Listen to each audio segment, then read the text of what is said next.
Dear student, good morning. How are you? I hope you are very well. Dear student, today we are going to discuss about the errors. That means errors in measurement.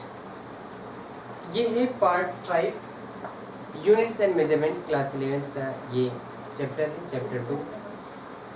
Dear student, अगर इसका आप हमारे इस channel पर नए हैं तो हमारे चैनल को सब्सक्राइब करना न भूलिए और बेल आइकन का बटन आप प्रेस कर देंगे तो हमारा जो नेक्स्ट वीडियो आएगा उसका नोटिफिकेशन आपको तुरंत मिल जाएगा। ठीक है डियर स्टूडेंट, आज का जो टॉपिक है वो है errors in measurement. Errors in measurement ये क्या होता है? दैट मीन्स जो मेजरमेंट होता है बेटा, ये foundation of all experiment and technology.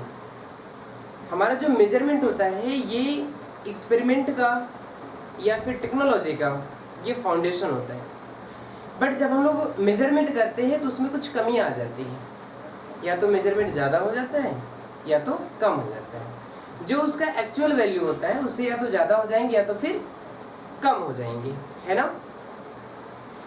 तो आप ये कह सकते हो कि जो हम लोग एरर्स फाइंड आउट करते हैं वो पॉजिटिव भी हो सकता है और निगेटिव भी हो सकता है या नहीं। डियर स्टूडेंट, आज हम लोग इसी पर बात करेंगे और इसी का ये वीडियो चलेगा आगे। आप हमारी वीडियो पर कंटिन्यू स्टैंड रहिए, कंटिन्यू देखते रहिए और सारे टॉपिक को, कंसेप्ट को अच्छी तरीके से समझने के लिए आप हमारी वीडियो को लास्ट तक देखिए। कॉपी पेन को निकालो और स्टार्ट कर दो कंटिन्यू से देखना, है ना बेटा। और जो भी यहाँ पे पढ़ाया जाए आप उसे राइट डाउन भी कीजिए, मज़ा आएगा क्लास के साथ। तो एरर्स इन मेजरमेंट, एरर्स क्या होता है? सबसे पहले हम समझेंगे एरर्स क्या होता है। बेटा ये जानने के लिए हम लोग समझेंगे कि ये होता है the uncertainty in measurement of a measuring instrument. जैसे हम लोगों ने क्या किया, किसी फिजिकल क्वांटिटीज का एक्सपेरिमेंट कर रहे हैं, उसमें जो अनसर्टेनिटी मेजरमेंट में कमी आ जाती है, अनिश्चितता। अनसर्टेनिटी का मतलब होता है अनिश्चितता, ज़्यादा या कम, है या नहीं। तो हम लोग बोल सकते हैं कि ये जो एरर्स होता है बेटा, ये अनसर्टेनिटी होता है। क्या होता है? अनसर्टेनिटी होता है ना इन मेजरमेंट। इन मेजरमेंट हमारे मेजरमेंट में जो अनसर्टेनिटी आ जाती है ना, उसी को हम लोग क्या बोलते हैं? एरर्स बोलते हैं। बट बेटा ये जो एरर्स होते हैं ये मेरे जरिए भी हो सकता है ना। ये एटमॉस्फेयर के जरिए भी हो सकता है, या फिर बेटा ये इंस्ट्रूमेंटल भी हो सकता है या नहीं। तो हम लोग यहाँ पे इसे इरेज कर देंगे, लिख लिया होगा। तो हम लोगों ने एरर्स को 3 पार्ट में डिवाइड किया हुआ है। कितने पार्ट में? 3 पार्ट में डिवाइड किया हुआ है। पहला पार्ट ये है बेटा कि सिस्टमैटिक एरर, सिस्टमैटिक एरर्स। और दूसरा पार्ट है बेटा रैंडम एरर्स, रैंडम एरर्स। और तीसरा जो पार्ट है वो है least count error, list count error. देखो बेटा ये जो टॉपिक हम आपको पढ़ा रहे हैं ये कभी भी आपको जैसे IIT नीट वगैरह का एग्जाम अगर आप देते हैं तो उसमें ये कभी नहीं पूछा जाएगा आपसे, है ना। बट ये कभी कभी और ना तो ये बोर्ड एग्जाम में पूछा जाएगा, बोर्ड एग्जाम में भी कभी नहीं आता।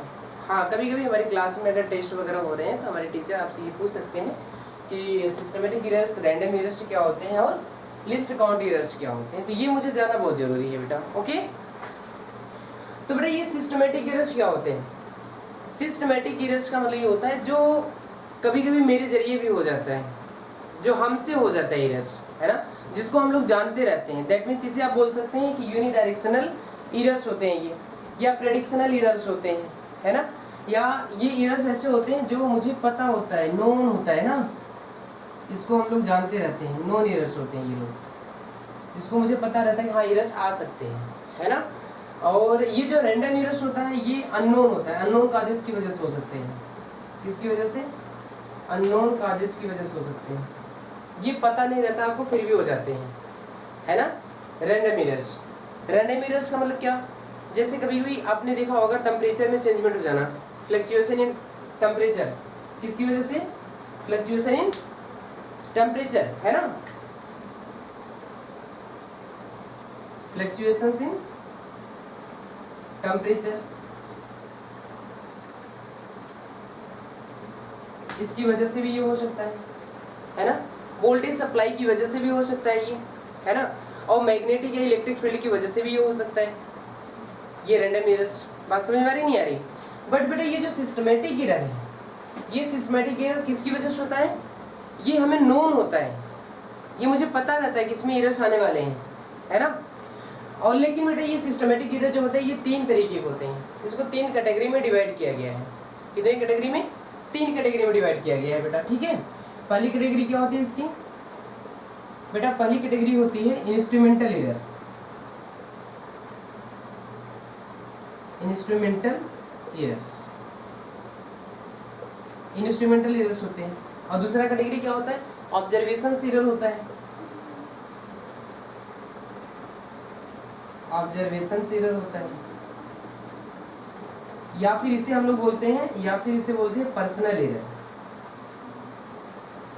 क्या? पर्सनल एरर्स भी होते हैं, है ना।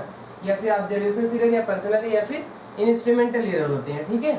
एक चीज समझो ध्यान से, ये जो इंस्ट्रूमेंटल एरर हुआ या फिर ये जो ऑब्जर्वेशन एरर हुआ, ये इस तरह के एरर्स भी होते हैं। और एक चीज और ध्यान से समझिएगा, कभी कभी जब ये पर्सनल एरर्स होते हैं तो इन्वायरमेंटल की वजह से भी एरर्स आते हैं। किसकी वजह से? Environmental errors. तो ये जो तीसरा टाइप है बेटा वो है, यहाँ पे लिख देते हैं, ध्यान से समझो, ये है इन्वायरमेंटल एरर, इन्वायरमेंटल एरर, ठीक है। देखो सिस्टमेटिक एरर्स ये किस तरह के एरर होते हैं, जो मुझे अच्छे तरीके से पता रहता है कि एरर्स आ सकते हैं। दैट मीन्स ये 3 तरीके के हो सकते हैं, इंस्ट्रूमेंटल एरर और ऑब्जर्वेशंस और पर्सनल एरर्स, और ये इन्वायरमेंटल एरर होते हैं, ठीक है। अच्छा देखो ये इंस्ट्रूमेंटल एरर क्या होते हैं? इंस्ट्रूमेंटल एरर का मतलब ये होता है कि जब मैन्युफैक्चरर किसी भी इंस्ट्रूमेंट को तैयार करता है, मैन्युफैक्चरर किसी इंस्ट्रूमेंट को बना रहा होता है, मैन्युफैक्चर कर रहा होता है, तो उसी वक्त इसमें कुछ ना कुछ एरर आ जाते हैं, ठीक है। तो इसे बोलते हैं इंस्ट्रूमेंटल एरर। अगर नहीं आ रहे हैं तो हम लोग उसे जीरो एरर बोलते हैं। अगर उसमें कोई भी एरर्स नहीं आ रहे हैं तो हम क्या बोलेंगे? जीरो एरर्स आएंगे उसमें।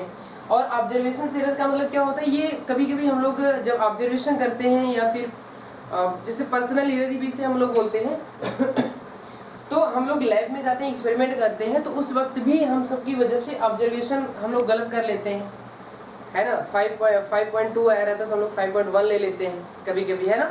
तो ये ऑब्जर्वेशन एरर हुआ क्योंकि हम लोगों ने ऑब्जर्वेशन ढंग का नहीं कर पाए, है ना। और बेटा ये इन्वायरमेंटल एरर्स क्या होते हैं?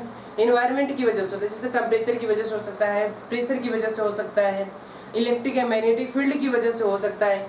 दैट मीन्स इसके काजेस बहुत सारे हो सकते हैं, ठीक है। तो इस तरह की एरर्स हम लोग फाइंड आउट करते हैं। ये जो एरर्स है सिस्टमेटिक एरर्स में काउंटिंग किया जाता है बेटा। बट ये जो एरर्स है रैंडम एरर्स के लिए अननोन कॉजेज होते हैं। दैट मीन्स आप इसे इस तरह से बोल सकते हो कि random errors raised due to unknown causes, like आप बोल सकते हैं कि फ्लक्चुएशन से टेम्परेचर हो सकता है, वोल्टेज सप्लाई की वजह से हो सकता है। समझ में आ रहा है नहीं आ रहा है? इसकी वजह से ये जो रैंडम एरर्स आते हैं।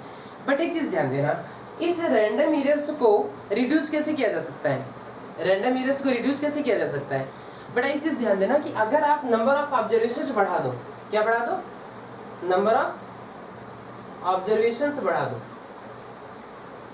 ठीक है। अगर आप नंबर ऑफ ऑब्जर्वेशंस बढ़ा देते हैं तो ये जो रैंडम एरर्स है वो कम हो जाएगा, रिड्यूस हो जाएगा। दैट मीन्स ये डिपेंड किस पर करता है? जैसे number of observations, number of observations पे आप बढ़ा देंगे तो जो रैंडम एरर्स होगा वो 1/n हो जाएगा। कितना हो जाएगा? 1/n हो जाएगा, कम हो जाएगा। जैसे देखो एक बार ऑब्जर्वेशन किया तो कुछ आ गया, एरर आ गया, है ना। फिर मैंने दोबारा किया, 3 बार किया, 4 बार किया, 5 बार किया, 10 बार किया, ऐसे कंटिन्यू अगर आप एक्सपेरिमेंट करते जाएंगे तो ये रैंडम एरर्स खत्म हो जाएगा अच्छी तरीके से, है ना, होगा ही नहीं। लेकिन ये बहुत कम हो सकता है जब आप नंबर ऑफ ऑब्जर्वेशंस क्या करेंगे? बढ़ाते जाएंगे। समझ में आ रहा है नहीं आ रहा है? ये लिस्ट काउंट एरर्स क्या होते हैं? लिस्ट काउंट एरर्स का मतलब क्या होता है कि बेटा ये समझ में आता है, ये इस तरह की एरर्स होती है जो associated with the list count, associated with the instrumental. As like आप बोल सकते हैं, जैसे मैंने कहा कि कैलिपर्स का क्या होता है लिस्ट काउंट? वर्नियर कैलिपर का तो यहाँ पे हम कैलिपर ही लिखते हैं केवल। कैलिपर्स का जो लिस्ट काउंट होता है 0.01 सेंटीमीटर, 0.01 सेंटीमीटर होता है, ये लिस्ट काउंट होता है ना। और बेटा अगर हम बोले कि नेक्स्ट क्या होता है, जैसे मान लो स्पीरोमीटर हुआ, क्या स्पीरोमीटर, स्पीरोमीटर की लिस्ट काउंट क्या होता है 0.001 सेंटीमीटर, है ना, ये लिस्ट काउंट हुआ। दैट मीन्स हर एक इंस्ट्रूमेंट का लिस्ट काउंट अलग अलग होता है, ठीक है। बट बेटा एक चीज़ ध्यान देना, जब हम लोग ये ऑब्जर्वेशन करते हैं या फिर एक्सपेरिमेंट करते हैं, है ना, तो उसमें दो सबसे ज़्यादा मेजरमेंट यूज किया जाता है, वर्ड यूज किया जाता है, जिसको हम लोग बोलते हैं एक्यूरेसी एंड प्रिसीजन। क्या बोलते हैं? Accuracy and precision. इसे इरेज कर दे, आपने नोट कर लिया होगा, उम्मीद करते हैं आपने नोट कर लिया होगा, है ना। इरेज कर दे बेटा ये, ओके। अब देखो मैंने क्या बोला कि एक्यूरेसी एंड प्रिसीजन, तो जल्दी से ये हेडिंग लगा लो आप। एक्यूरेसी क्या होती है? एक्यूरेसी का मतलब ये होता है बेटा, जैसे मैंने कोई इंस्ट्रूमेंट ऑब्जर्वेशन किया, एक्सपेरिमेंट किया, है ना। देखो दो ज्यादा वर्ड यूज किए जाते हैं, सबसे ज्यादा वर्ड एक्यूरेसी, पहले लिखो एक्यूरेसी एंड प्रेसिजन, ये ज्यादातर यूज किए जाते हैं, है ना। बट आपको लग रहा होगा सर ये सेम है क्या? एक्यूरेसी एंड प्रेसिजन, नाम तो लग रहा है जैसे सेम है। अच्छा सोचो जरा सा, कभी कभी हम लोग बोलते नहीं हैं कि ये हम लोगों ने बहुत ही एक्यूरेट काम किया हुआ है।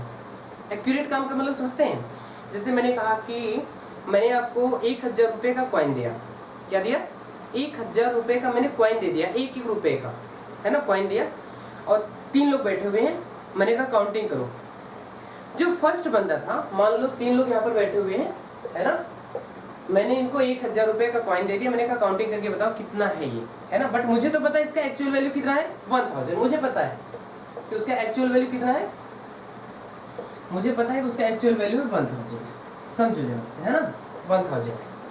अब जो ए बंदा था, मान लो ये ए है, ये बी है, ये सी है ना।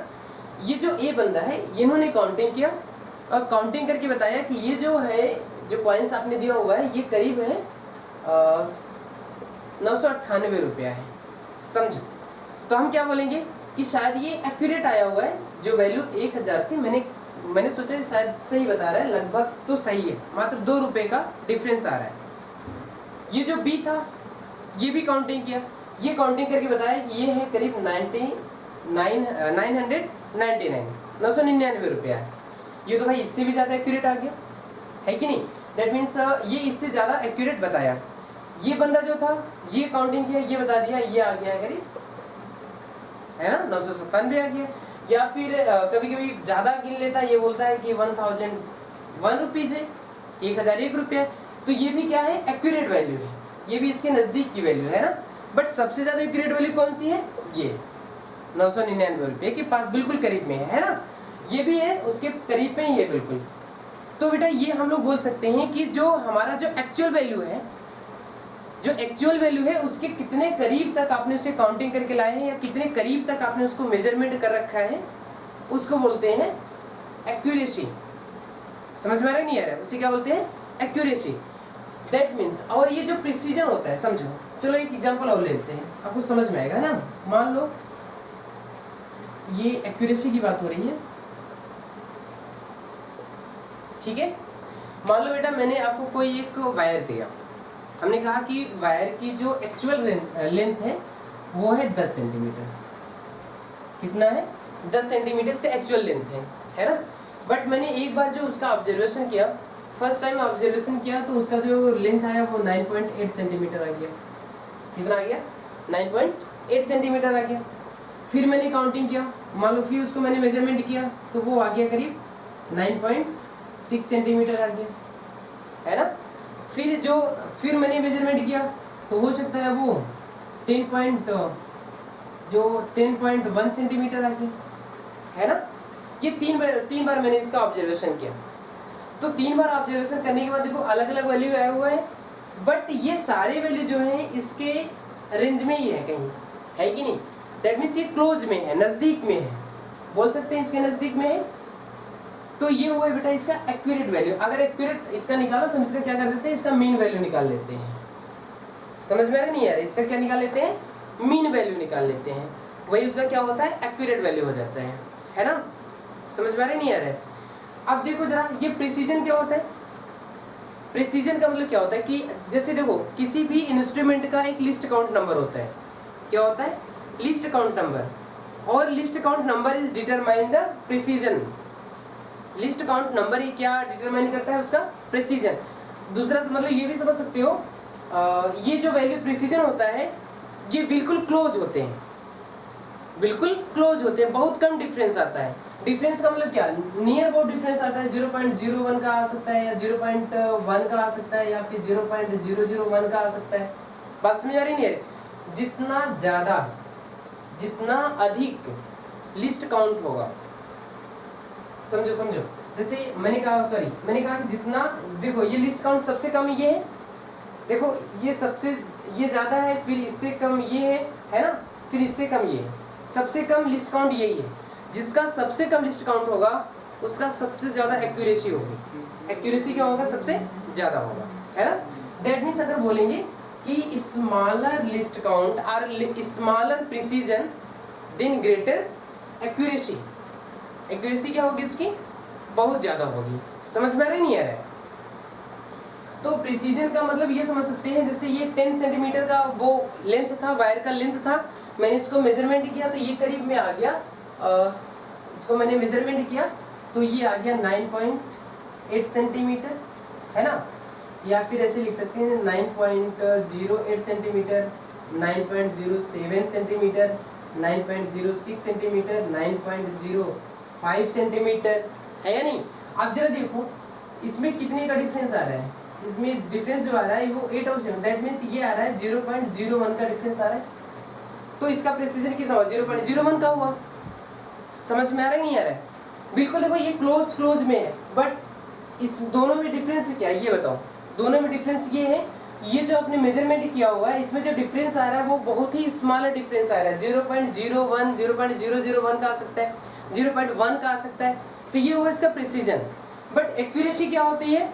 एक्यूरेसी में डिफरेंस कितने का आ सकता है? 0.2 का आ सकता है, 0.4 का आ सकता है, 0.5 का आ सकता है ना। 1 का डिफरेंस आ सकता है, 2 का डिफरेंस आ सकता है एक्यूरेसी में। समझ में आ रहा है कि नहीं आ रहा है? ओके बेटा, इरेज कर दीजिए सब कुछ, ठीक है। अब देखो बेटा, ये सब कुछ जानने के बाद हम लोग ये जानते हैं कि एब्सोल्यूट एरर क्या होता है, परसेंटेज एरर क्या होता है, और उसके बाद फिर हम लोग रिलेटिव एरर्स जानते हैं। रिलेटिव एरर दैट मींस उसे हम लोग बोलते हैं फ्रैक्शनल एरर्स, है ना। तो हम लोग ये पढ़ेंगे कि एब्सोल्यूट एरर क्या होता है। जल्दी से हेडिंग लगा लो आप सभी लोग। हेडिंग क्या लगाएंगे? हेडिंग लगाएंगे बेटा एब्सोल्यूट एरर्स। एब्सोल्यूट एरर्स समझ में आ रहा है नहीं आ रहा है? अब जरा देखो ये एब्सोल्यूट एरर्स क्या होते हैं। फर्स्ट ऑफ ऑल हमें क्या करना चाहिए? देखो अगर मैंने एक्सपेरिमेंट करना स्टार्ट किया है ना, जैसे मैंने पेंडुलम का एक्सपेरिमेंट कर रहे हैं, तो एक्सपेरिमेंट एक ही बार करने के बाद उसका एक्यूरेट वैल्यू तो आ नहीं जाता है ना। एक्यूरेट वैल्यू आ जाता है जी का? नहीं आता ना। तो हम उसको करीब 5 बार एक्सपेरिमेंट करते हैं, 6 बार एक्सपेरिमेंट करते हैं, 7 बार एक्सपेरिमेंट करते हैं, तब जाकर के क्या आता है? उसका एक्यूरेट वैल्यू आता है कि नहीं। तो मैंने क्या किया, अगर मुझे उसका एब्सोल्यूट एरर्स फाइंड आउट करना होगा, देखो सबसे ज़्यादा यहाँ से जो हमारा ये टॉपिक स्टार्ट होता है, बहुत बेस्ट टॉपिक, क्योंकि यहाँ से अक्सर न्यूमेरिकल यहाँ यहीं से बनते हैं, ठीक है। तो ये जानना मुझे बहुत ज़रूरी होता है, ठीक है। क्या क्या जानना जरूरी होता है? चलो हम टॉपिक बता देते हैं। जैसे एब्सोल्यूट एरर हुआ, उसके बाद मीन एब्सोल्यूट एरर हुआ, है ना। और बेटा उसके बाद मुझे जानना जरूरी है रिलेटिव एरर, और इसी रिलेटिव एरर को नाम रखा गया है फ्रैक्शनल एरर।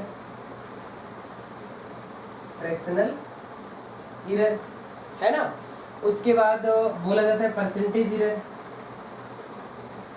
सबसे इम्पोर्टेंट भाई यही है परसेंटेज एरर। लेकिन इम्पोर्टेंट तो है, लेकिन ये परसेंटेज एरर को जानने के लिए सबसे पहले मुझे एब्सोल्यूट जानना होगा, मीन एब्सोल्यूट जानना होगा, रिलेटिव जानना होगा, तभी आएंगे ये सब, है ना। उससे पहले नहीं आएगा। समझ में नहीं आ रहा? तो सबसे पहले मुझे क्या जानना जरूरी है? एब्सोल्यूट एरर क्या होता है। तो हेडिंग लगा लो। लेकिन ये सारा कुछ आपने लिख लिया, ये बहुत इंपॉर्टेंट है। यहाँ से हम सबका अक्सर न्यूमेरिकल बनते हैं बेटा, है ना। तो क्या हम कैमरे में देख लें कि यार ये सब कुछ आ रहा है नहीं आ रहा है, देख लें एक बार। ये सब कुछ आ रहा है, ओके। देखो बेटा इरेज कर दें ये सब कुछ, ठीक है। अब हेडिंग जल्दी से लगाओ, एब्सोल्यूट एरर, और देखते हैं एब्सोल्यूट एरर क्या होता है, ठीक है। जैसे देखो मैंने एक एक्सपेरिमेंट किया, एक ऑब्जर्वेशन किया, लेट अस कंसीडर करो कि x और a is a physical quantity. क्या है? फिजिकल क्वांटिटी है, ठीक है। ये फिजिकल क्वांटिटी है। मैंने क्या किया कि बार बार मैंने उसका एक्सपेरिमेंट किया, बार बार एक्सपेरिमेंट किया। फर्स्ट टाइम जब मैंने एक्सपेरिमेंट किया तो उसका जो मेजर्ड वैल्यू आया था,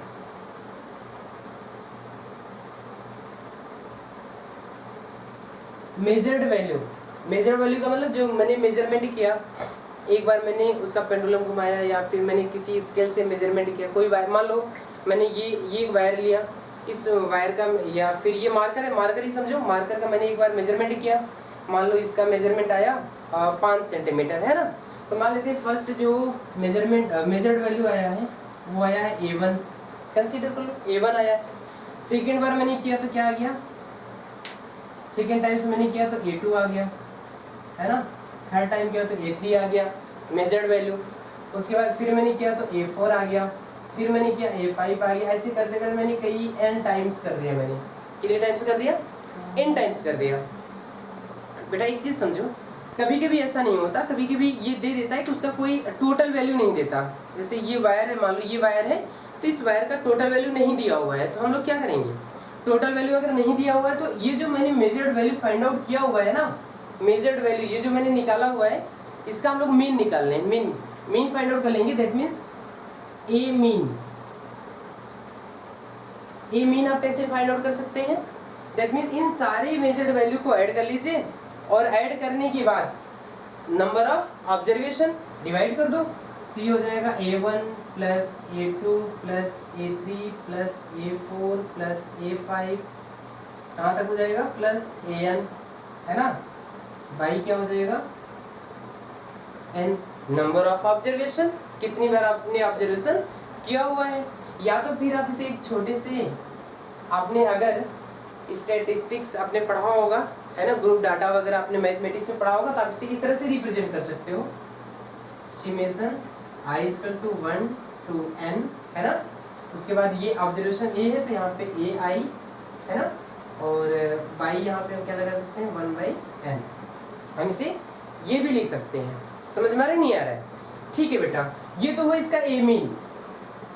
अगर मान लो कि किसी वायर का टोटल लेंथ नहीं दिया हुआ है, टोटल लेंथ नहीं दिया हुआ है या एक्चुअल लेंथ नहीं दिया हुआ है, तो हम लोग इसी को क्या मान लेते हैं, एक्चुअल लेंथ मान लेते हैं। ए मीन को ही क्या मान लेते हैं, एक्चुअल लेंथ। बात समझ आ रही है? मान लो कभी कभी हमारे न्यूमेरिकल में उसका एक्चुअल लेंथ नहीं दिया होता है, ये टोटल लेंथ नहीं दिया रहता है, केवल उसका ऑब्जर्वेशन दिया हुआ रहता है, तो हम लोग ऑब्जर्वेशन का मीन फाइंड आउट कर लेते हैं, और वही जो ए मीन फाइंड आउट हो गया था इसी को हम लोग क्या बोल देते हैं, एक्चुअल वैल्यू। क्या बोलते हैं, एक्चुअल वैल्यू बोल देते हैं। समझ में आ रहा है नहीं आ रहा है? एक्चुअल वैल्यू फाइंड आउट हो जाने के बाद हम लोग निकालते हैं उसका एब्सोल्यूट एरर। एब्सोल्यूट एरर का मतलब क्या होता है कि ये जो A1 मैंने मेजर्ड वैल्यू निकाला हुआ है, मेजर्ड वैल्यू उसके एक्चुअल वैल्यू से कितना दूर है।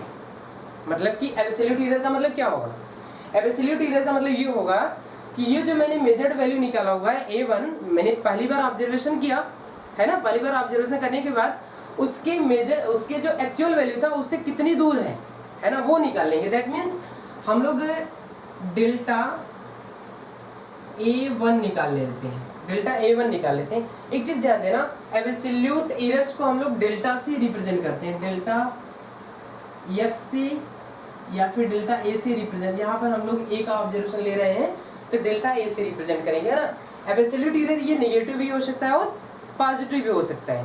क्या, नेगेटिव भी हो सकता है और पॉजिटिव भी हो सकता है, ये कम भी हो सकता है और ज़्यादा भी हो सकता है। बात समझ आ रही नहीं आ रही? तो हम लोग इसे डेल्टा A से रिप्रेजेंट करते हैं, ठीक है, कोई कोई वो किसे डेल्टा एक्स से रिप्रेजेंट करता है, तो कोई बुराई वाली बात नहीं है, जिसका जिस तरह से आप इसका ऑब्जर्वेशन मानेंगे वैसा आ जाएगा, है कि नहीं है। तो डेल्टा A1 कैसे निकालेंगे आप? डेल्टा A1 फाइंड आउट करने के लिए हम क्या करते हैं कि A mean actual value minus first observation, जो आपने फर्स्ट मेजर्ड वैल्यू आपने फाइंड आउट किया हुआ, that means A mean minus A1। Minus नहीं, इसे हम लोग डिफरेंस बोलते हैं। क्या बोलते हैं? डिफरेंस बोलते हैं, ठीक है। अब देखो डिफरेंस हम लोग क्यों बोलते हैं, क्योंकि एब्सोल्यूट वैल्यू को हम लोग मॉड ऑफ में लिखते हैं, हमेशा इसका एक पॉजिटिव वैल्यू लेते हैं। क्या लेते हैं? इसका डेल्टा A1 का हमेशा पॉजिटिव वैल्यू लेते हैं, इसलिए हम इसको मॉड ऑफ में लिखते हैं ना। इसलिए हम इसको, ये जो माइनस यहाँ पे हम बोल रहे हैं, ये डिफरेंस बोला जाता है, मतलब कि A मीन और फर्स्ट मेजर वैल्यू में कितना डिफरेंस है कि नहीं। उसके बाद हम लोग निकाल लेते हैं डेल्टा A2। डेल्टा A2 क्या होगा? A मीन AM लिख दें इसको, A मीन को AM चलेगा, माइनस या डिफरेंस A2। डेल्टा A3 क्या हो जाएगा? AM माइनस A3, ठीक है। और उसके बाद डेल्टा A4 क्या होगा? AM minus A4। Delta A5 क्या होगा? AM माइनस A5 या डिफरेंस A5। ऐसे करते करते आप अगर AN तक जा रहे हैं या कई सारा ऑब्जर्वेशन आपने किया है, तो ये हो जाएगा AM डिफरेंस AN। समझ में आ रहा है नहीं आ रहा है? दैट मीन्स ये जो डेल्टा A1 है, delta A2, delta A3, delta A4, delta A5, delta AN, ये क्या है? एब्सोल्यूट एरर है। क्या है? Absolute error. एब्सोल्यूट एरर आप कैसे फाइंड आउट करते हैं?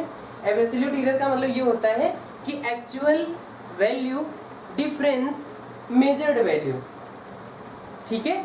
चलो लिख लो, इसका डेफिनेशन लिख लो जल्दी से। एब्सोल्यूट एरर की आप ये लिख सकते हो, इसको इस तरह से लिख लो बेटा। हम लोग लिख सकते हैं यहाँ पर, यहाँ लिखो बेटा एब्सोल्यूट एरर।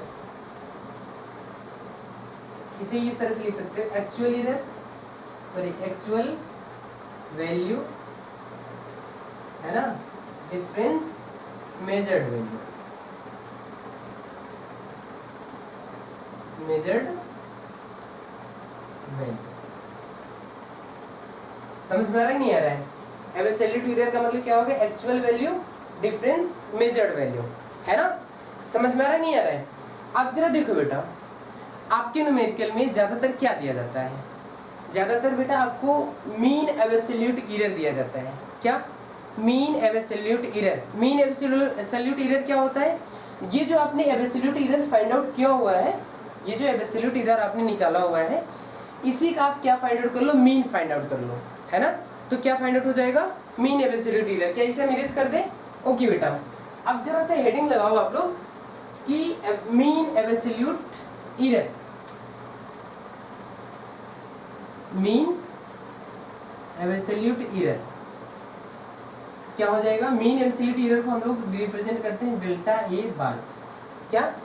डेल्टा A बार से, ठीक है। मॉड ऑफ डेल्टा A बार क्या होगा? ये जो आपने एब्सोल्यूट एरर फाइंड आउट किया हुआ है, that means delta A1 plus delta A2 plus delta A3 plus delta A4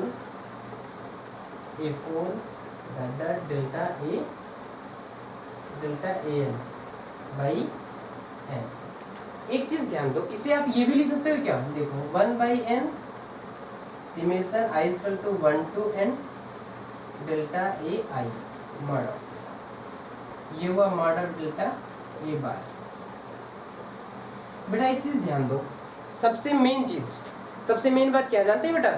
यहाँ पे ये चीज देखना होगा, delta A1, delta A2, A3, A4 का यहाँ पे हम लोग पॉजिटिव वैल्यू लेते हैं। क्या लेते हैं? Positive value. दैट मीन्स हमेशा इसे पॉजिटिव लेते हैं, हमेशा क्या लेते हैं? पॉजिटिव। ज्यादातर स्टूडेंट हमारे यहीं पे मिस्टेक करते हैं बेटा। एक चीज ध्यान देना, एरर क्या होता है? अगर हमसे गलती हो रही है तो हम क्या करेंगे? एब्सोल्यूट जो हमारा, जैसे हमने अगर हमसे कोई गलती हुआ तो हम लोग क्या करते हैं? जो हमारा एक्चुअल वैल्यू होता है ना, तो उसमें एरर को ऐड कर देते हैं। एरर को क्या कर देते हैं? ऐड कर देंगे। इसलिए यहाँ पे हम लोग जो भी लेते हैं वैल्यू, वो पॉजिटिव लेंगे, है ना। एब्सोल्यूट एरर कैसा होता है? यहाँ पे पॉजिटिव लिया जाता है। इसलिए हम लोग बोलते हैं mean absolute error mod of A bar will be equal to mod of absolute error first, second, third, fourth by number of observation, है ना। तो ये हुआ delta A bar 1 by n summation i is equal to 1 to n delta या mod of delta A आई। समझ में आ गया बेटा। ये हुआ मीन एब्सोल्यूट एरर। क्या हुआ? Mean absolute error. अगर आपने यहाँ तक नोट कर लिया होगा तो जल्दी से आप नोट कर लीजिए, फिर इसे इरेज करते हैं बेटा। फिर आपको बताते हैं कि हम लोग अब रिलेटिव एरर्स कैसे निकालते हैं। क्या आपको ये mean absolute errors find out करने आ गया?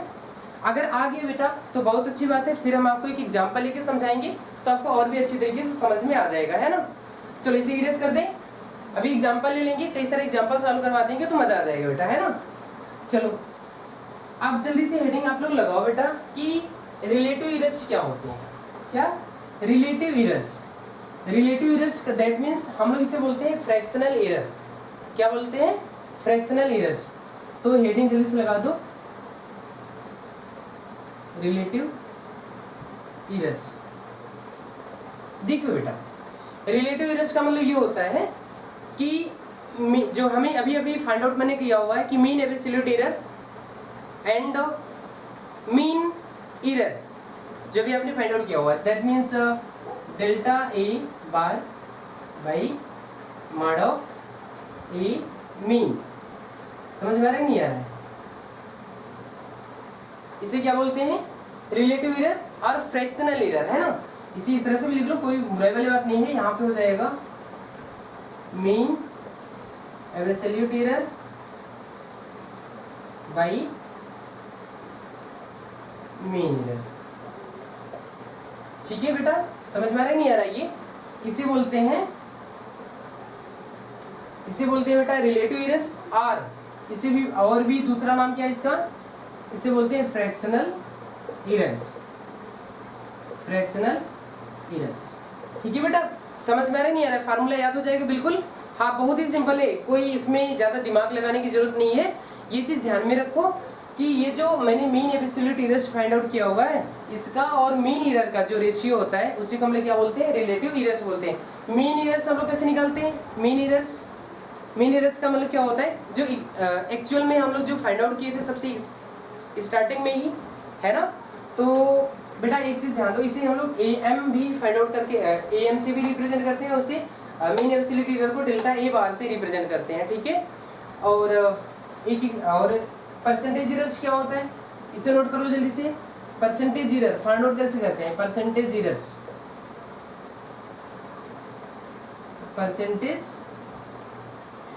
क्या होता है? परसेंटेज एरर्स का मतलब ये होता है बेटा कि जो हमने अभी रिलेटिव एरर्स या फ्रैक्शनल एरर्स निकाला हुआ है, relative errors into 100, relative errors into 100, या फिर delta A mean by A mean into 100। समझ में आ रहा है नहीं आ रहा है? That means delta A mean by A mean into 100, that means relative errors into 100 कर देंगे तो परसेंटेज एरर आ जाएगा। क्या आ जाएगा? Percentage error. एक चीज़ ध्यान देना बेटा, ये सब बहुत ही इंपॉर्टेंट फार्मूले हैं। अक्सर मुझे इसका न्यूमेरिकल में ज़्यादातर पूछे जाते हैं न्यूमेरिकल एग्जाम में, और IIT नीट JEE के एग्जाम में ये भी अक्सर पूछा जाता है आपसे। ठीक है, इसलिए मैं बार बार आपको बता रहा हूँ। एक चीज़ अब आपको मैं बता रहा हूँ कि इसका टोटल वैल्यू कैसे निकालते हैं। That means representation of errors. Representation कैसे लिखते हैं हम लोग इसका? रिप्रेजेंटेशन ऑफ एरर्स कैसे करते हैं? कैसे लिखते कैसे हैं बेटा? ये जानना जरूरी है ना, कैसे लिखते हैं। जैसे मानो कोई फिजिकल क्वांटिटी है x। क्या है? फिजिकल क्वांटिटी x है, उसका मैंने या a अभी अपने कंसीडर किया हुआ था a, तो ये हो जाएगा a मीन। सबसे पहले क्या लिखते हैं? a mean plus minus delta a mean. ठीक है बेटा, इसकी जो वैल्यू होती है ये प्लस और माइनस क्यों लिखा जाता है, ये चीज़ ध्यान में रखना होगा। अभी मैंने आपको बताया ना कि एरर्स जो होता है ये कम भी हो सकता है और ज़्यादा भी हो सकता है। इसका मतलब ये जो वैल्यू है इसे हम टोटल वैल्यू बोलते हैं। ये जो वैल्यू है बेटा ये कहाँ से कहाँ तक वेरी कर सकता है? ये वेरी कर सकता है a mean plus delta a mean, है ना, और and a mean minus delta a mean. यहाँ से यहाँ तक ये लाइव हो सकता है। दैट मीन्स यहाँ पर आप लिख सकते हो कि lie between A mean plus delta A mean and A mean minus delta A mean. अब आपको इसमें कोई परेशान होने की जरूरत नहीं। ए मीन क्या है बेटा, जो हम लोग ऑब्जर्वेशन करते हैं, ऑब्जर्वेशन का हम लोग जो मीन निकालते हैं, जैसे मैंने 4 बार 5 बार ऑब्जर्वेशन किया, जो वैल्यू आएगा उसका मीन निकालेंगे, ए मीन आएगा। और डेल्टा ए मीन क्या है बेटा, ये है mean absolute error. Absolute error क्या होता है, दैट मीन्स एब्सोल्यूट एरर का मतलब ये होता है कि जैसे आपने मीन निकाला है ना, मीन फाइंड आउट आपने कर लिया, और मीन फाइंड आउट करने के बाद जो आपने ऑब्जर्वेशन निकाला हुआ है, दैट मीन्स जो आपने मेजर्ड वैल्यू निकाला हुआ है ना, तो इरेज करके बता दे दोबारा, एक समरी आपको दे देते हैं, है ना, समरी दे देते, इरेज कर दे, ये सब कुछ आप नोट कर लिया आप लोगों ने, ओके बेटा। अब जरा देखो दोबारा से समझ लेते हैं अच्छी तरीके से, है ना, एक समरी ले लेते हैं पूरे इरेज में जो इम्पोर्टेंट है ना, एक समरी ले लेते हैं जो इम्पोर्टेंट है उसे समझ लेते हैं, ठीक है। जैसे कोई फिजिकल क्वांटिटी था ए, मैंने उसका मेजरमेंट किया, उसका एक्सपेरिमेंट किया, वो A1 A2 A3 A4 है ना, या फिर A5, 5 बार मैंने क्या कर लिया, उसका मेजर कर लिया, है ना, 5 बार मैंने एक्सपेरिमेंट कर लिया। अब इसका मुझे टोटल वैल्यू नहीं दिया हुआ था, तो मैंने टोटल वैल्यू निकालने का प्रयास किया, ए मीन मैंने निकाल लिया। क्या निकाल लिया, ए मीन निकाला, तो ए मीन हो जाएगा A1 plus A2 plus A3 plus A4 plus A5 by क्या हो जाएगा 5 हो जाए, क्योंकि मैंने 5 ही बार तो ऑब्जर्वेशन किया हुआ है इसका, है ना, 5 टाइम्स मैंने किया, तो यहाँ पे 5 मैंने लिख दिया, कोई बुराई वाली बात नहीं है बेटा। ये आ गया ए मीन, है ना। अब मुझे ये निकालना होगा कि ए मीन A1 से कितना दूर है ना, ये जो मेजर आपने निकाला हुआ। अब देखो अगर टोटल वैल्यू नहीं दिया हुआ है तो हम इस ए मीन को क्या मान लेंगे, टोटल वैल्यू या फिर एक्चुअल वैल्यू बोल दे क्या इसको, चलो चलेगा, एक्चुअल वैल्यू बोल देते हैं, ये क्या हो जाएगा एक्चुअल वैल्यू। अब जरा देखो कि इस एक्चुअल वैल्यू से ये मेजर वैल्यू कितना दूर है ना, समझ में आ रही है, इसी को बोलते हैं एब्सोल्यूट एरर। तो एब्सोल्यूट एरर हो जाएगा, एब्सोल्यूट एरर को हम लोग डेल्टा ए से डिनोट करते हैं, ठीक है, मॉड ऑफ डेल्टा ए, है ना। तो ए मेजर फर्स्ट मेजर वैल्यू आप ले रहे हो, तो यहाँ पे A1 हो जाएगा, है ना, तो ये हो जाएगा ए मीन डिफरेंस A1, है ना। अगर आप डेल्टा A2 निकाल रहे हो तो क्या होगा, ए मीन माइनस A2, समझ में आ रहा नहीं आ रहा है। फिर मैंने निकाल लिया डेल्टा A3 मॉड ऑफ में, तो ये हो गया ए mean minus A3, delta A4 निकालो भाई, तो ये हो जाएगा ए मीन माइनस A4, और 5 बार आपने किया हुआ है तो A5, ये हो जाएगा ए मीन माइनस A5। समझ में आ रहा है नहीं आ रहा है, ये मैंने क्या निकाल लिया, एब्सोल्यूट एरर निकाल लिया। अब आपने बोला कि सर मुझे निकालना है मीन एब्सोल्यूट एरर, तो ये हो जाता है mod of delta A mean, ये हो जाएगा, that means mod of delta A1 plus mod of delta A2 plus mod of delta A3 plus mod of delta A4 plus mod of delta A5, है ना, 5 क्या हो जाएगा 5।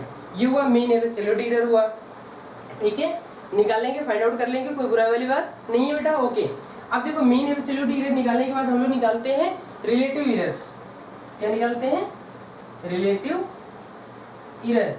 अब ये रिलेटिव एरर्स क्या होते हैं, फ्रैक्शनल एरर होते हैं, किसका मीन एब्सोल्यूट एरर और एक्चुअल एरर। यहाँ पर एक्चुअल जो वैल्यू दिया हुआ A mean, that means delta A mean by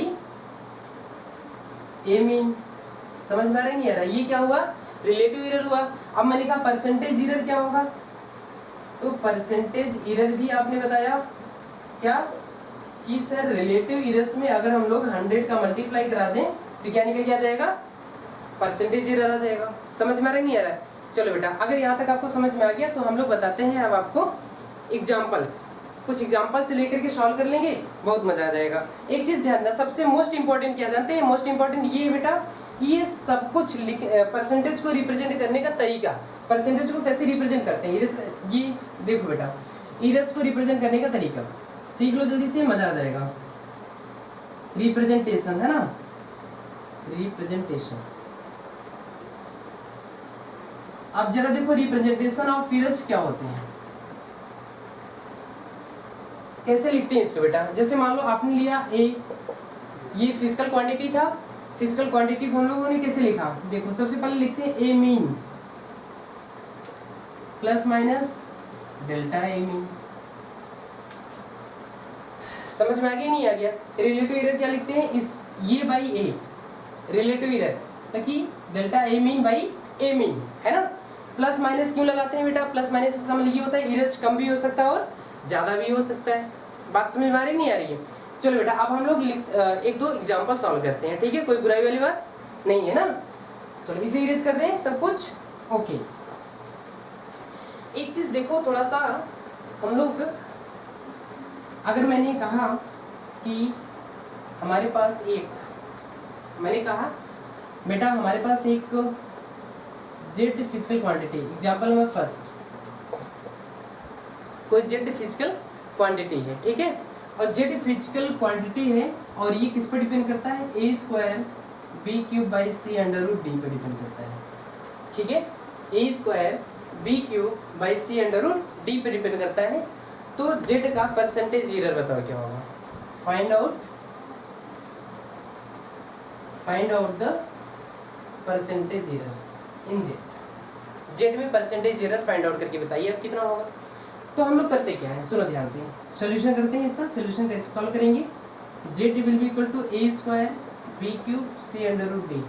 क्या आपने लॉगरिथम पढ़ा है, अभी पढ़ा है ना, दोनों तरफ लॉग ले लो आप, लॉग लेंगे तो क्या होगा, ये log Z will be equal to क्या हो जाएगा, log A square B cube, ये डिवाइड के फॉर्म में है तो ये माइनस हो जाएगा, है ना, सी अंडर रूट डी। कोई बुराई वाली बात नहीं है ना, समझ में आ रहा है नहीं आ रहा है यहाँ तक, क्योंकि आपने फार्मूला पढ़ा होगा शायद, लॉग का ये फार्मूला होता है, लॉग अगर आप डिवाइड में ले रहे हो m बाई एन, इसका फार्मूला होता है log m minus log n, ठीक है। अब देखो जरा एक फार्मूला और भी बता देते हैं इसी वक्त, ये फार्मूला पढ़ा होगा, लॉग m इंटू एन का क्या होता है, log m plus log n, ठीक है। जय माता दी। देखो बेटा हम इसे क्या लिख सकते हैं, लॉग ए स्क्वायर इंटू में है, देखो ये वाला फार्मूला यहाँ पे अप्लाई करो, इंटू में है तो ये प्लस हो जाएगा लॉग बी क्यूब, है ना, फिर ये माइनस में था, अब देखो जरा सी और ये डी क्या है, इंटू में है तो ये हो जाएगा log C plus log under root D, ठीक है बेटा। माइनस को अंदर लेके जाइए तो ये ऐसे हो जाएगा log A square plus log B cube minus log C minus log under root, तो अंडर रूट डी को हम ये लिख सकते हैं क्या, डी की पावर 1/2 लिख सकते हैं, कोई बुराई वाली बात नहीं है बेटा। अब जरा देखो लॉग m पावर n को लिख सकते हैं n log m, log m power n को लिख सकते हैं n लॉग m लिख सकते हैं। ये जो n है बेटा ये पहले आ जाएगा, यहाँ आ जाएगा, तो n लॉग m हो गया, है ना। जैसे समझो जैसे यहाँ पे है 10 2 पावर 2 ऐसे लिखा हुआ है, ठीक है, हम इसे ऐसे लिखेंगे 2 लॉग बेस 10 2, ठीक है। अब जरा देखो यहाँ पे ए स्क्वायर है तो ये ऐसे हो जाएगा 2 लॉग ए प्लस 3 लॉग बी माइनस ये हो जाएगा लॉग सी, भाई अकेला है, माइनस ये 1/2 लॉग डी हो जाएगा, ठीक है। ये होगा लॉग जेड का वैल्यू। समझ में आ रहा है नहीं आ रहा है, जल्दी से इसे राइट डाउन कीजिए, हम आपको एक बेस्ट फार्मूला लेकर आएंगे, है ना, आपको समझ में आ जाएगा। ये समझ में आ गया यहाँ तक, इरेज कर दें ऊपर का ये सब कुछ, ठीक है बेटा। देखो ये इरेज कर दिया मैंने, है ना। अब देखो यहाँ से क्या होगा, दोनों साइड को बेटा हम लोग कर देते हैं डिफरेंशिएशन, क्या कर देते हैं, डिफरेंशिएशन। तो डिफरेंशिएशन कुछ इस तरह से करो, देखो लॉग एक्स का डिफरेंशिएशन क्या होता है 1/x, तो देखो यहाँ पे क्या हो जाएगा, ये हो जाएगा बेटा डी जेड बाई जेड, ऐसे लिखो D Z by Z equal to delta A by A, है ना, plus 3 delta B by B minus delta C by C minus 1/2 delta D by D, ठीक है। जय माता दी बोलो, ओके।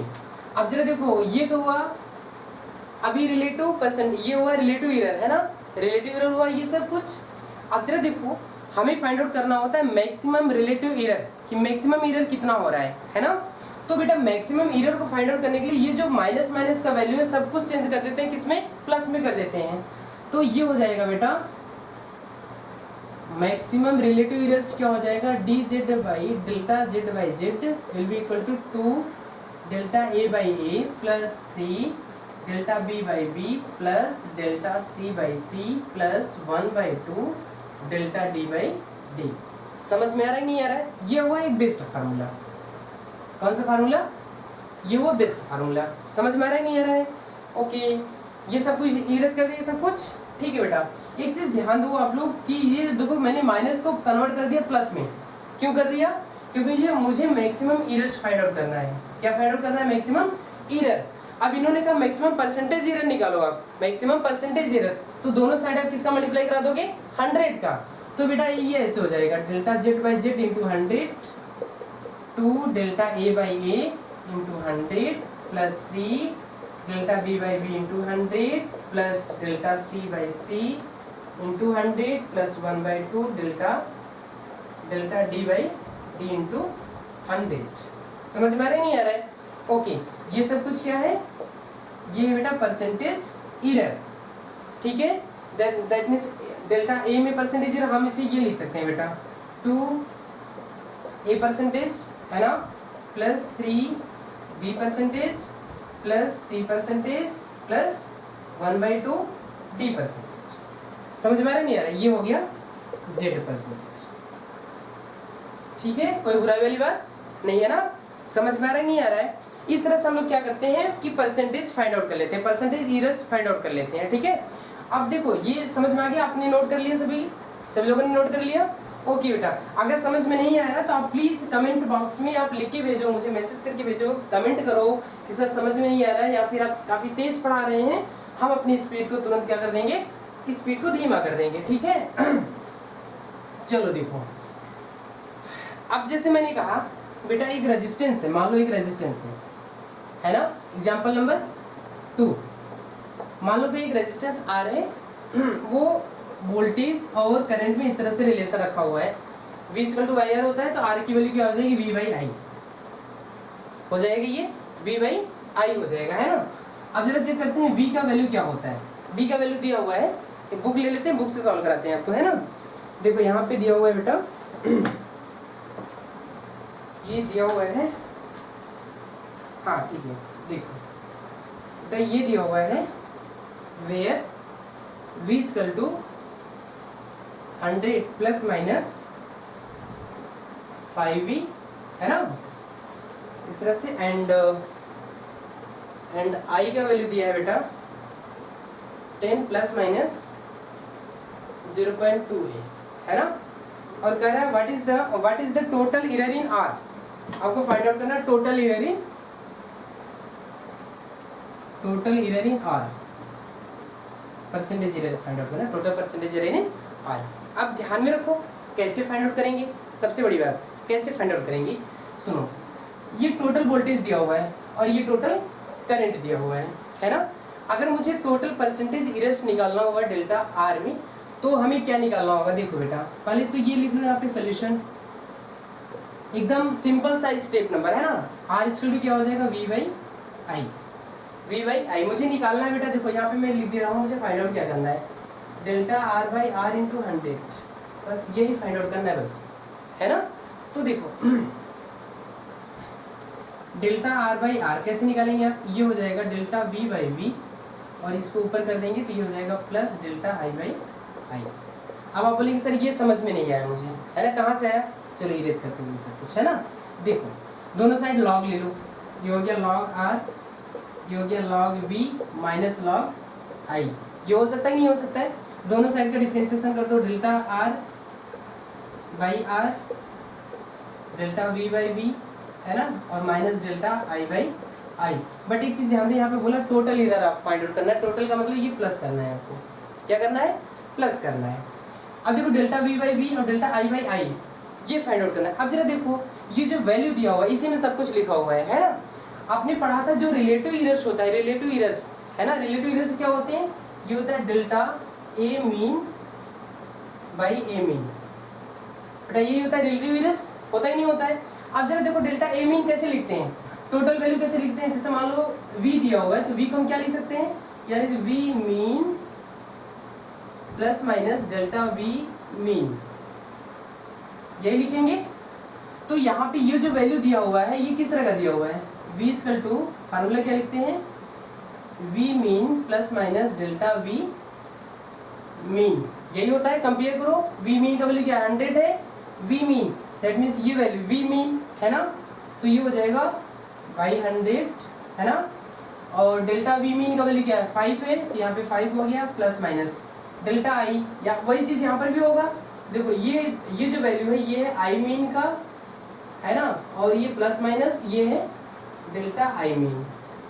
समझ में आ रहा है नहीं आ रहा है, तो delta i mean that means ये हो गया 0.2 एम्पियर और ये हो गया 10। समझ में आ रहा है ना, ये होगा 10। इसे हम क्या कर लेते हैं, सॉल्व कर लेते हैं। तो ये बस यहाँ से पॉइंट हटाएंगे, ये हो जाएगा 2/100। समझ में आ रहा है ना, 100 ये सेम है 100 है ना।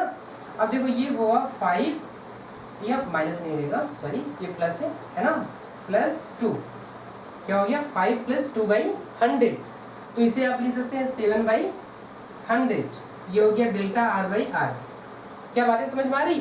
बट आपको रिलेटिव इरर्स नहीं पूछा था, आपसे पूछा है परसेंटेज इरर्स निकालो, क्या होगा, क्या परसेंटेज इरर दोनों साइड में किसका मल्टीप्लाई करा देंगे 100 का, तो ये हो जाएगा delta r/r × 100 will be equal to 7/100 × 100 cancel हो गया, ये हो गया 7%। इसे लिख देंगे r%, मतलब कि रेजिस्टेंस में जो टोटल परसेंटेज इरर आएगा वो आएगा 7%। कितना आएगा 7%। समझ में आ रहा है नहीं आ रहा है, ओके बेटा। चलो एक और एग्जांपल लेके सॉल्व करते हैं, इरेज कर दें ये सब कुछ, समझ में आ गया, ओके। चलो बेटा जल्दी से एक एग्जांपल और ले लेते हैं, ठीक है। जितना एग्जांपल हम करा सकते हैं पूरा करा देंगे, बट एक चीज ध्यान देना, मैंने जितना भी इरेज में आपको बताया है, इरेज में इतना टॉपिक तो पूरा मुझे कंसेप्ट में रख लेना होगा, ठीक है। चलो एक एग्जांपल और ले लेते हैं हम लोग, जल्दी से सॉल्व करके देखते हैं क्या दिया है। एक अच्छा सा एग्जांपल ले लेते हैं, है ना। चलो देखो यहाँ पे दिया हुआ है, दिया हुआ बेटा, जल्दी से लिखो example number 4।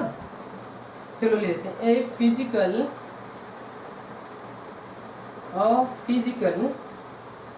quantities of physical quantity x is calculated from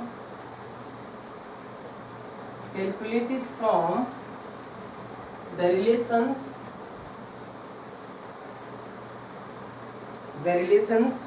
x will be equal to a² b³ by c√d, है ना।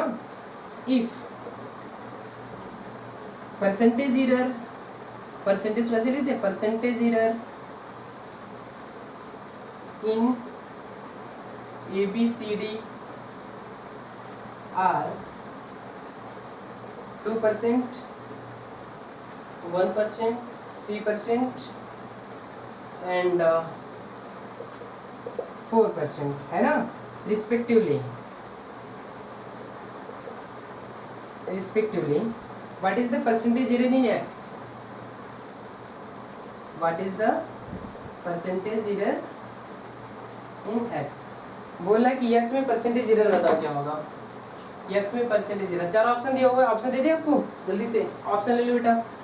ऑप्शन फर्स्ट है, ऑप्शन फर्स्ट दिया हुआ है ±10%, है ना। ऑप्शन ए है, ऑप्शन बी है 10%, सी है ±12% और डी है बेटा 12%, ठीक है। जल्दी से सॉल्व करके बताइए क्या आएगा। 4 ऑप्शन दिया हुआ है, 4 ऑप्शन में से कौन सा सही है, दिया हुआ अब physical quantity x is calculated from the relations, ये दिया हुआ है ना। तो सॉल्व करेंगे, आप सॉल्व कर लेंगे। चलो एक बार सॉल्व करके दिखाते हैं, है ना। ये इरेज करते हैं ये सब कुछ, ठीक है बेटा। देखो तो ये इरेज कर देते हैं, ये इरेज कर देते हैं, ठीक है। चलो सॉल्व करते हैं। रिलेशन क्या दिया हुआ है, x will be equal to a² b³ by c√d, ये दिया हुआ है, और रिस्पेक्टिवली परसेंटेज दिया हुआ है, ये इरेज कर देते हैं ऊपर का ये सब कुछ, है ना। देखो बेटा ये दिया हुआ है, ए में दिया हुआ है 2%, बी में दिया हुआ है 1%, सी में दिया हुआ है 3% और डी में दिया हुआ है 4%। यही है 2%, 1%, 3% एंड 4%। ठीक है, अब देखो ये रिलेशन दिया हुआ है, बोला कि अब आप यक्स में परसेंटेज एरर्स फाइंड आउट कीजिए। दैट मींस यक्स परसेंटेज क्या होगा, परसेंटेज एरर्स क्या होगा, है ना, फाइंड आउट हो सकता है, आराम से हो सकता है बेटा। देखो अगर आप डायरेक्ट फार्मूला मैंने आपको बताया था अभी, और उस फार्मूले से भी हो सकता है ये, तो नहीं तो आप इस तरह से निकाल लो, डेल्टा एक्स बाई एक्स, ये 2 पहले हो जाएगा, 2 डेल्टा ए बाई ए, है ना, plus 3 delta B by B plus delta C by C, कोई इसका पावर नहीं है, 1 है तो 1 करने की कोई दिक्कत नहीं, plus 1/2 delta D by D. ठीक है, इसमें 100 का मल्टीप्लाई करा दो, क्योंकि परसेंटेज दिया हुआ, देखो यहाँ पे ये सब परसेंटेज में दिया हुआ है, और ये क्या है, रिलेटिव एरर है ना, तो आपको क्या निकालना है, परसेंटेज एरर। तो ये हो जाएगा delta X by X into 100, 2 delta A by A into 100 plus 3, है ना, delta B by B into 100 plus delta C by C into 100 plus 1/2 delta D by D into 100। ठीक है बेटा, ये सब कुछ किसमें होता है बेटा, प्लस माइनस। ठीक है, किसमें होता है ये सब कुछ, प्लस माइनस। ठीक है, कोई बुराई वाली बात नहीं। अब जरा देखो बेटा, प्लस माइनस 2 इंटू इतने का वैल्यू दिया हुआ है क्या, 2%, 2 प्लस 3, इतने का वैल्यू क्या दिया है, 1% into 1 plus delta C by C into 100 का वैल्यू दिया है 3 प्लस इसका वैल्यू क्या दिया है 4, तो 1/2 इंटू 4। समझ में आ रही नहीं है, इसको सॉल्व करो, 2 2 जा 4 प्लस 3 प्लस 3 प्लस 2 2 जा 4, 2 है कि नहीं, यहाँ पे क्या आ जाएगा 2, ऐड करो इसे, 3 3 6, 6 प्लस 4 10, 10 प्लस 2 12, तो ये आ गया प्लस माइनस 12। अब ऑप्शन में देखो कौन सा ऑप्शन था, ऑप्शन में था बेटा ये कौन सा ऑप्शन था, ये सी था। कौन सा सही है, सी सही, प्लस माइनस 12%। कोई बुराई वाली बात, समझ में आ रहा है नहीं आ रहा है। ओके बेटा, चलो अब और भी एक दो एग्जांपल कराते हैं, बेस्ट एग्जांपल लेते हैं एक अच्छा सा, है ना, चलो एक अच्छा सा एग्जांपल लेते हैं, आपको अच्छा समझ में आएगा, है ना, इरेज कर दें ये सब कुछ। ठीक है, अब देखो एक एग्जांपल लेते हैं बेटा, देखो दिया हुआ है एग्जांपल नंबर, इसमें दिया हुआ क्वेश्चन नंबर इसमें 16 है, तो एग्जांपल नंबर 5 ले लेते हैं। दिया हुआ है बेटा, if the error in measurement of radius of A sphere, radius of the sphere, पूरा लिख दें क्या, आप लोग लिखेंगे ना, चलो, if the error in the measurement of radius of a sphere is 2%, है ना, ये क्या है, is है 2%, the error in the determination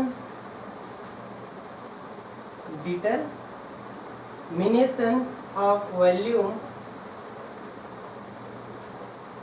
of the sphere will be 4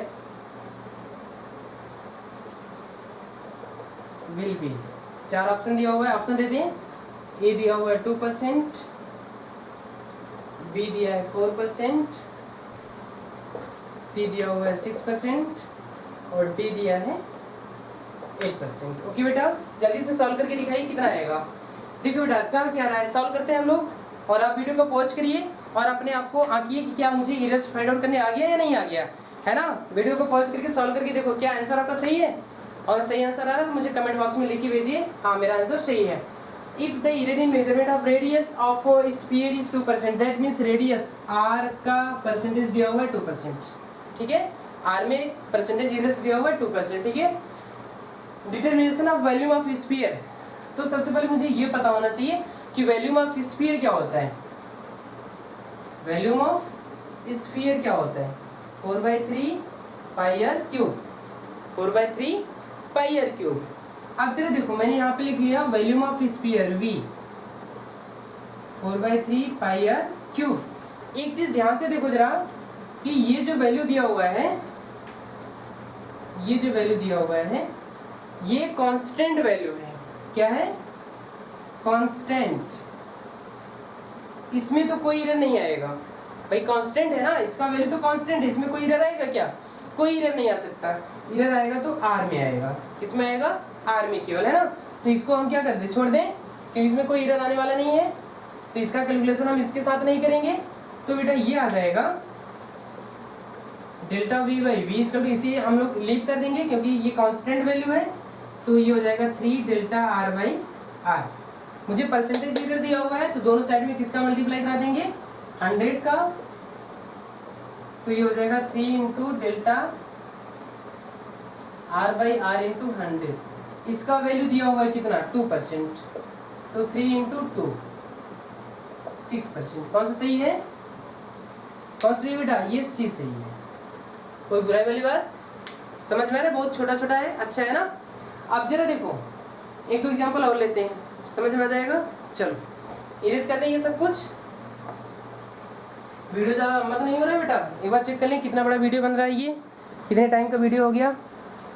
ये करीब 1 घंटा 1 मिनट का हो गया, है ना। 1 घंटे 1 मिनट का वीडियो हो चुका है।